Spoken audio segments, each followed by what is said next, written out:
మీ business ఏదైనా మీ ఊర్లో promotion చేయాలంటే అది సుమన్ టీవీతోనే సాధ్యం. ఇప్పుడే సంప్రదించండి.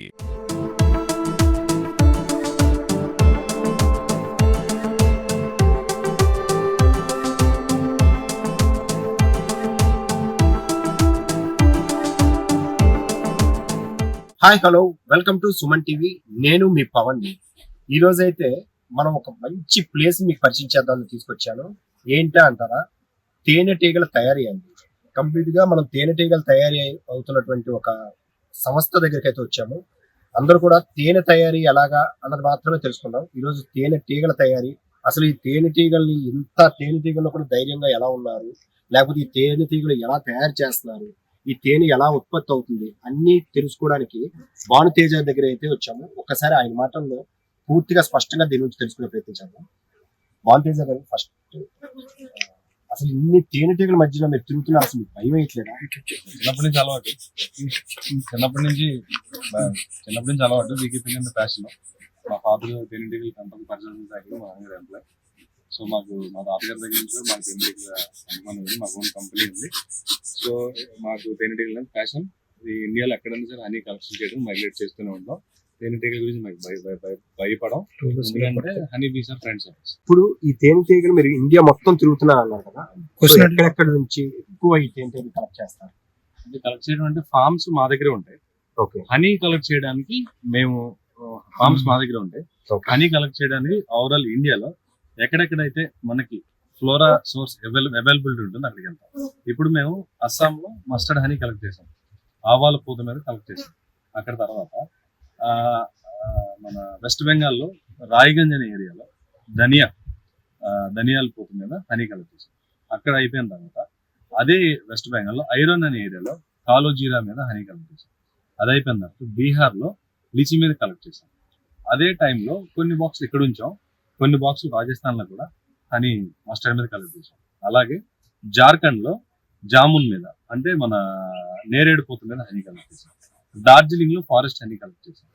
తర్వాత ప్రజెంట్ సుందర్బన్ ఫారెస్ట్ కూడా హనీ కలెక్ట్ చేసాం. ఇప్పుడు హనీ కలెక్షన్ అంతా అయిపోయింది కాబట్టి ఇప్పుడు మన ఆంధ్రాలో పిల్లి మిశ్ర జనుము వేస్తారు. మన కృష్ణా జిల్లా, గుంటూరు జిల్లాలో పిల్లి మిశ్ర జనుము వేస్తారు. అదేవిధంగా నువ్వు కూడా వేస్తారు, నల్ల నువ్వులని సీసమ్ సీడ్స్. వాటి మీద హనీ కలెక్ట్ చేసుకోవడానికి దారి మధ్యలో ఒకే రెగ్యులర్ గా జర్నీ చేయడం కుదరదు కాబట్టి రాత్రి టైంలోనే హనీ బీస్ ని మనం షిఫ్ట్ చేయగలం కాబట్టి పగటి వేళ ఇలా నీడ కింద ఆపుకుని మన వెహికల్ ఏదైతే ఉంటుందో వెహికల్ అన్లోడ్ చేసుకుని హనీ బీస్ కొంచెం వాటర్ ఇచ్చి దాన్ని కొంచెం బయటకు వదిలేస్తే డే అంతా కూడా మళ్ళీ ఫ్రీగా తిరిగి మళ్ళీ యథావిధిగా ఏ బాక్స్ బీస్ వచ్చేస్తాం. మన బీస్ కూడా ఎక్కువ స్ట్రెంగ్త్ లాస్ అవ్వకుండా ఉంటాం. తర్వాత మన డెస్టినేషన్ కి నైట్ జర్నీ చేసుకుంటూ రీచ్ అవుతాం. ఇప్పుడు మీరు ఎక్కడి నుంచి వస్తున్నారు ఈ హనీ బీస్? ప్రెసెంట్ ఇప్పుడు నేను స్టార్ట్ అయింది వచ్చేసి 2 days బ్యాక్ అస్సాంలో అగర్తల. అక్కడి నుంచి వెస్ట్ బెంగాల్ వచ్చాను. వెస్ట్ బెంగాల్ లో హాల్ట్ తీసుకున్నాం. వెస్ట్ బెంగాల్ అయిపోయిన తర్వాత ఒరిస్సాలో హాల్ట్ తీసుకున్నాం. నిన్న ఈ రోజు ఆంధ్ర బార్డర్ రీచ్ అయిపోయాం. ఈ రోజు ఆంధ్రాలో ఉన్నాము. ఈ నెక్స్ట్ డే మార్నింగ్ కి ఏలూరు, మా నేటివ్ ప్లేస్ ఏలూరు దగ్గర బాక్సెస్ అనేది రీచ్ అయ్యాయి. అంటే ఇప్పుడు మాకు ఈ పర్టికులర్ బీ బాక్సెస్ తీసుకురావడానికి కారణం ఏంటంటే మాకు కోలాలంపూర్ మలేషియా నుంచి బీ పోలన్ అంటే తేనెటీగల ఉత్పత్తి వాటికి డిమాండ్ ఉంది. సో బీ పోలన్ కలెక్ట్ చేయడానికి, అది కూడా కోకోనట్ ప్లాంట్స్ నుంచి వచ్చే కొబ్బరి నుంచి వచ్చి కొబ్బరి చెట్టు నుంచి వచ్చి కొబ్బరి పిప్పుడుని కలెక్ట్ చేయడానికి వెళ్తున్నాం.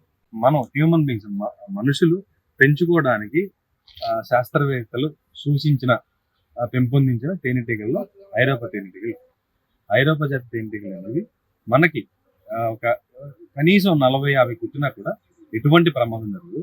సో ఈ బీ వినం అనేది బాడీకి మంచి చేస్తుంది తప్ప చెడు. దీనివల్ల ప్రమాదం అయితే ప్రమాదం ఉండదు. ఈ తేనెటీగల ఉత్పత్తులు ఏమేమి వస్తాయి? అంటే ఒక తేనెలా, లేకపోతే దీని నుంచి ఇంకా మీరు ఏమైనా ఉత్పత్తి చేస్తారా? మాకు తేనెటీగల పెంపకం అంటే ఒక బీ బాక్సెస్ నుంచి ఒక కమర్షియల్ యూనిట్ నుంచి 300 బాక్సులు పెడితే ఒక కమర్షియల్ యూనిట్ గా మేము పరిగణిస్తాం.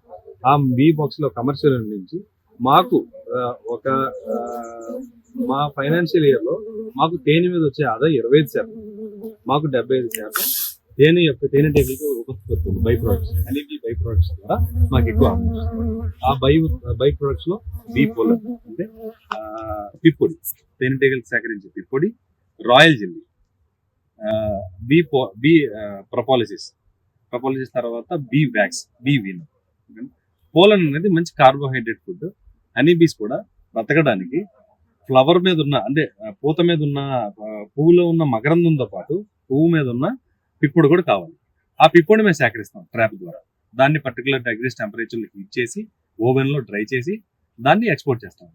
తర్వాత రాయల్ జెల్లీ అంటే ఏంటంటే లార్వా దశలో అప్పుడే పుట్టిన తేనెటీగలు హైపోపెరంజియల్ గ్లాండ్ ద్వారా ఇచ్చే ఒక రకమైన జెల్లీయే royal jelly.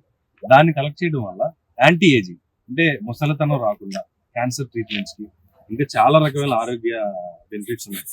Many therapeutic benefits ఉన్నాయి మన రాయల్ జెల్లీ. ప్రపోలిసిస్ అనేది ఏంటంటే బడ్స్ అంటే మొగ్గ నుంచి కలెక్ట్ చేసే ఒక కెమికల్ నుంచి హనీబీస్.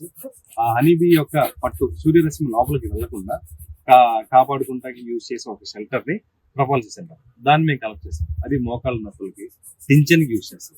తర్వాత బీ వ్యాక్స్ అంటే ఏంటంటే మనకి క్రాక్ క్రీమ్స్, తర్వాత లిప్ బామ్స్, చాలా రకమైన ఆయుర్వేదిక్ క్రీమ్స్ కి, కాస్మెటిక్ ప్రొడక్ట్స్ కి, ఎక్కువ సోప్స్ కి, కాస్మెటిక్ సోప్స్ కి మనం వ్యాక్స్ యూజ్ చేస్తాం. బీ వీనం అనేది కూడా తేనెటీగల యొక్క విషం, దాన్ని వీనం అంటారు. దాన్ని కూడా కలెక్ట్ చేసి పౌడర్ ఫామ్ లో కలెక్ట్ చేస్తాం. దానికి కూడా క్యాన్సర్ ట్రీట్మెంట్స్ కి ఎక్కువ క్యాన్సర్ సంబంధించిన మెడిసిన్స్ ఎక్కువ యూజ్ చేస్తాం. ఇప్పుడు యాక్చువల్గా ఈ తేనె బాక్స్ ఉన్నాయి చూసారు, ఒక బాక్స్ లో ఎన్ని తేనెటీగలు ఉంటాయి, అసలు ఆ తేనెటీగలు ఎలా మీరు డెవలప్ చేస్తున్నారు? అంటే ఒక బాక్స్ లో 30,000 నుంచి 40,000 వరకు కూలీ ఈగలు ఉంటాయి, వర్కర్ బీస్ అంటాం. ఒకే ఒక రాణి బీ ఉంటుంది, రాణి ఈగ ఉంటుంది. 300 నుంచి 400 వరకు మనకి పోతుటీగలు ఉంటాయి. సపోజ్ ఒక బీ బాక్స్ నుంచి మనం ఇంకో బీ బాక్స్ తయారు చేయాలనుకుంటే కనుక గ్రాఫ్టింగ్ మెథడ్ ద్వారా రాణి ఈగ ఆల్రెడీ పెట్టిన గుడ్డు నుంచి 2 రోజుల తర్వాత లార్వా వస్తుంది. ఆ లార్వాని నీడిల్తో మనం తీసి ఫస్ట్ వేరే బాక్స్ లో ఆ లార్వాస్ అని వేస్తే అది క్వీన్ సెల్ గా మారుతుంది. ఆ క్వీన్ సెల్ ని ఒక పాత గుడ్లు పాత ప్యూపా దశలో ఉన్న ఫ్రేమ్ ని కనుక తీసుకుని దానికి యాడ్ చేస్తే కనుక రాణి ఈగ పుడుతుంది. రాణి ఈగ పుట్టిన తర్వాత అక్కడే ఉన్న మగ పోతుటీగలతో పోతుటీగలతో మ్యాటింగ్ జరిగి గుడ్డు పెడతాం స్టార్ట్ చేస్తుంది. గుడ్డు పెడతాం స్టార్ట్ చేసిన అర్థం ఏంటంటే దానికి ఒక కొత్త ఫ్యామిలీ స్టార్ట్ అయింది. అప్పుడు దాన్ని వేరే బాక్స్ షిఫ్ట్ చేస్తాము. అక్కడి నుంచి స్ప్లిట్టింగ్ స్టార్ట్ అవుతుంది. సో మనకి మదర్ బ్రీడ్ నుంచి ఎప్పుడైనా సరే క్వీన్ బీ పెట్టిన లార్వా ద్వారా కొత్త బాక్స్ అనేది పుడుతుంది. అయితే ఇప్పుడు ఈ రోడ్డు మధ్యలో మీరు ట్రాన్స్పోర్ట్ చేస్తున్నప్పుడు ఈగల్ని ఇక్కడ ఒక ప్లేస్ లో తెచ్చి దింపారు వాటికి రెస్ట్ కోసం. మళ్ళీ ఇవన్నీను ఆ బాక్స్ లో ఆటోమేటిక్ వెళ్ళిపోతాయా? ఎర్లీ మార్నింగ్ మనకి 6 తర్వాత సన్లైట్ ని డిపెండ్ చేసుకుని హనీ బీస్ అనేది బయటికి హనీ సేకరించడానికి, పోలం సేకరించడానికి వెళ్తాయి. తర్వాత కంటిన్యూస్ గా వస్తూ ఉంటాయి.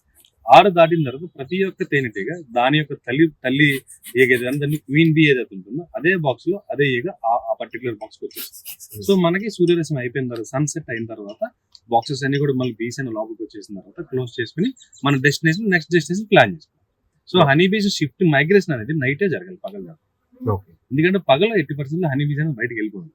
అలా జరగని పక్షంలో హనీ బీస్ లోపల టెంపరేచర్ ఎక్కువ పెరగడం వల్ల హనీ బీస్ చనిపోతుంది. సో మరి చాలా మంది ఒక అపోహ అయితే ఉంది, ఈ తేనెటీగలు ఈ బాక్సులు ఇవన్నీ చూపించడానికి తప్ప ఇందులో కల్తీ జరుగుతుంది. సో మీ దగ్గర ఇప్పుడు ఆ కల్తీకి ఛాన్స్ ఉందా? అసలు కల్తీ లేకుండా తేనె కొనాలి అనుకుంటే ప్రేక్షకులు కానీ మేము కానీ ఏ బేస్ చేసుకొని మనం తేనెని ఇది ప్యూర్ అని ఫైనల్ చేస్తాం? CBRT central bee training institute of technology Pune వాళ్ళు honey testing parameters, bureau of Indian standards అనే టెస్టింగ్ పారామీటర్స్ ఇచ్చారు. హనీలో ఏమేమి పారామీటర్స్ ఉండాలి, వాటిని ఎలా టెస్ట్ చేయాలి, ఏ ఎక్విప్మెంట్ తో టెస్ట్ చేయాలని ఇచ్చారు. సో ఆ ల్యాబ్ అగ్రిగేటెడ్ ల్యాబ్ ఉంటే ల్యాబ్, లేదంటే కనుక మనం మైక్రో ల్యాబ్ కానీ ఇంటర్టెక్ లాంటి అదర్ ఫారెన్ థర్డ్ పార్టీ ఉన్న ల్యాబ్స్ కి తీసుకోవాలి. అడల్ట్రేషన్ అనేది ఫస్ట్ మనకి తెలియాలంటే we need to go for lab test. Lab test is best. ఇప్పుడు ల్యాబ్ టెస్ట్ అనుకోండి, ల్యాబ్ టెస్ట్ చేయలేని పక్షంలో హోమ్ నీళ్ళు ఏంటంటే ఒక ప్లేట్ లో 5 to 6 డ్రాప్స్ ఆఫ్ హనీ తీసుకుని యాంటీ క్లాక్ వైజ్ కానీ క్లాక్ వైజ్ కానీ రొటేట్ చేస్తే వాటర్ పోసి హెక్సగనల్ షేప్ అంటే మీకు ఇందాక చూపించినట్టు హనీ బీ యొక్క హెక్సగనల్ షేప్ అని ఫామ్ అవుతుంది కనుక ప్యూర్.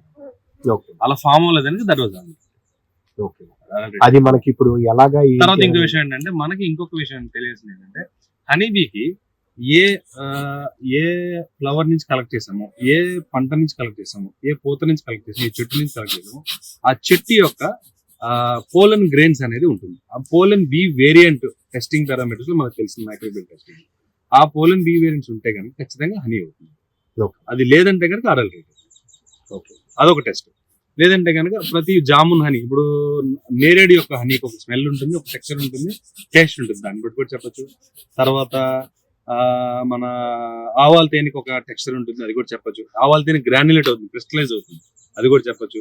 లిచ్చికి ఒక ఉంటుంది. అట్లా ఒక్కొక్క హనీకి, ఒక్కొక్క ఫ్లేవర్ కి, ఒక్కొక్క పర్టికులర్ హనీకి ఒక రకరకాల టెక్స్చర్, స్మెల్, టేస్ట్ చేంజ్ అవుతుంది. అలా కూడా హనీ క్వాలిటీకి గుర్తించేస్తున్నాం. కాకపోతే మీతో ఎంతసేపు మాట్లాడుతున్నా ఇంటర్వ్యూ చేస్తున్నా కానీ ఒక భయం అయితే వెనక్కి వస్తుంది. కారణం ఏంటంటే మీ పెంపుడు ఈగలు, ఇంకోటి అయితే పర్లేదు, తేనెటీగలు మొత్తం నా చుట్టూ తిరుగుతున్నాయి, ఎక్కడ కలుస్తారేమో అని.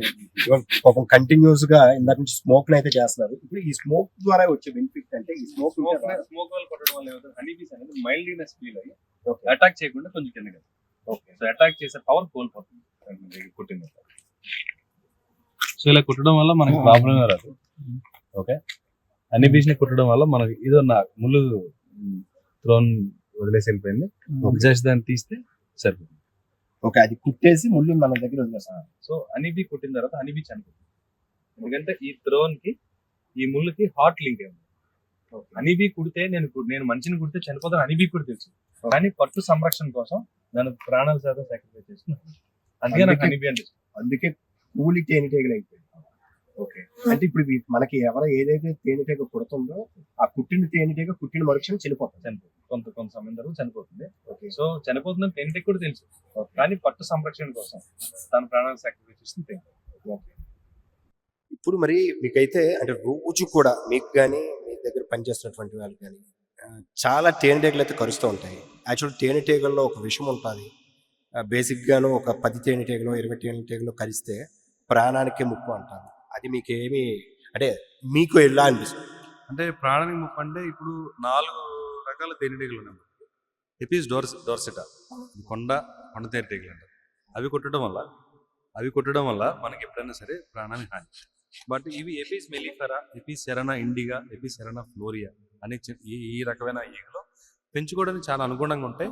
ఎన్ని కుట్టినా సరే, అంటే మోతాదు మించి మరీ 200-300 కుట్టే కెపాసిటీ కూడా వీటికి ఉండదు. సో తక్కువ మోతాదులో కుట్టడం వల్ల మనిషికి ప్రాణానికి ఏ హాని లేదు, అందుకని దీన్ని పెంచుకోవడానికి ఉపయోగిస్తారు. తేనెటీగల పెంపకదారులు ఎందుకు దీన్ని ఎక్కువ మక్కువ చూపిస్తారంటే, ఎక్కువ కుట్టినా సరే మనిషికి ఏం కాదు కాబట్టి, హానికరం కాదు కాబట్టి దీన్ని ఎక్కువ ఉపయోగించుకుంటారు. సో మమ్మల్ని రోజు మాకు గ్రేడింగ్ పీరియడ్లో కానీ లేకపోతే హనీ ఎక్స్ట్రాక్షన్ టైంలో కానీ చాలా కుడుతుంటాయి. గ్లౌజెస్ వేసుకున్నంత ఎఫెక్టివ్ వర్క్ చేయలేం. సో ఫ్రీ హ్యాండ్తోనే వర్క్ చేస్తాం. సో సింగ్ చేసినా కూడా మాకు పెద్ద పెయిన్ ఉంది. మీ ముందు నాకు ఏ కుట్టింది కనీసం I never feel any pain ఉంది అలా అన్నారు. సో పెయిన్ అనేది కొంత రెగ్యులర్గా వర్క్ చేసే వాళ్ళకి అలవాటే. అంటే ఇందులో మరి ప్రమాదకరమైనటువంటి తేనెటీగలు అయితే ఉంటాయి. అవి కొంత తేనెటీగలు ఉంటాయి. సో కొంత తేనెటీగలు అనేది ఎపిస్ డోర్సెటా దాని పేరు, వైల్డ్ బీస్ అంటారు, రాక్ బీస్ అంటారు. రాక్ బీస్ అనేది చాలా డేంజరస్. అవి ఎంత మంచి హనీ ఇస్తాయో అంత డేంజరస్. మా నాన్నగారు స్టేట్ బీ కీపింగ్ ఎక్స్టెన్షన్ సెంటర్లో ఆంధ్రాలో మా నాన్నగారు ఎంప్లాయ్ అనమాట. మా నాన్నగారు దగ్గర ఒక 6,000 నుంచి 7,000 మందికి తేనెటీగల పెంపకం, బీ కీపింగ్ ట్రైనింగ్, తర్వాత బై ప్రొడక్షన్ ట్రైనింగ్ ఇస్తూనే ఉన్నారు. ఈ మెయిన్ రిటైర్ అయిపోతారు. సో మా తాతగారు చనిపోయిన తర్వాత మాకున్న కస్టమర్ హనీకి రీచ్ అవ్వడానికి నేను రిజైన్ చేసి టేక్ చేశాను. సో పుట్టింది పెరిగింది బీ కీపింగ్. ఒకసారి మరి మా ప్రేక్షకులకి స్వచ్ఛమైన తేనె ఎలా ఉంటుంది, ఇప్పటివరకు తేనెటీగలు చెప్పారు, అలాగే ఒక్కసారి స్వచ్ఛమైన తేనెని ఒకసారి చూపిస్తారా? कुछ पानी कम डालो. ఇది హనీ కంప్లీట్ అయిందని సిలబస్ ఏంటంటే ఇక్కడ కూడా హనీ ఉంది, బట్ డ్రాప్లెట్స్. ఈ పార్ట్లో ఉన్న హనీ కంప్లీట్గా హనీ బీస్ రైప్ చేసి హనీగా కంప్లీట్గా దానికి కావాల్సిన ఎంజైమ్స్ అని యాడ్ చేసి కంప్లీట్ హనీగా పెట్టింది. ఓకే, ఇప్పుడు దీన్ని టెస్ట్ చేస్తే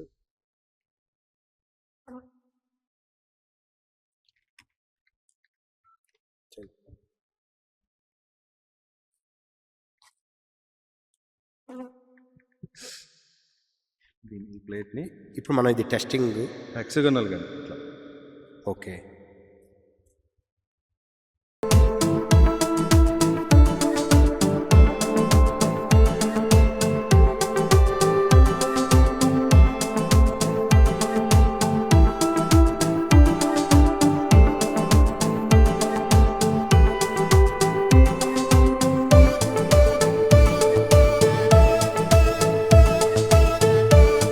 మన ఉదయ్ గారి మాటలైతే చాలా మంచి టెక్నిక్ అయితే తెలిసింది.